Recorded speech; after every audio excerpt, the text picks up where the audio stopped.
Welcome to Chillin' 101. We hope this video helps. You start by addressing the surface where paint will bite. Remove supports and sand with 120 then 220 grit to knock down layer ridges. Once done, wipe every crevice with 70–90% isopropyl alcohol so oils don't trap under paint. Now apply a filler primer in 2 thin passes, wait 10–15 minutes between coats, and inspect for pits. You're creating a uniform base, so subsequent sanding and paint adhesion are predictable and efficient.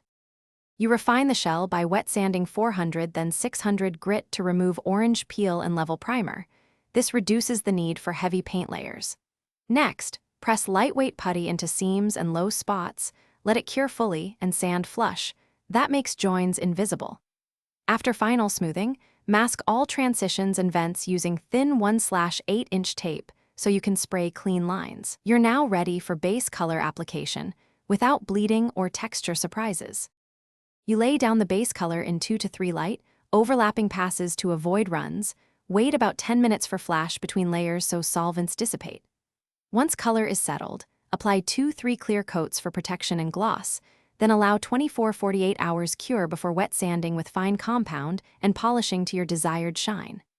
If edges leak or paint wrinkles, key troubleshooting tip: strip affected area back to primer, dry fully. Then reprime and repaint to prevent trapped solvent.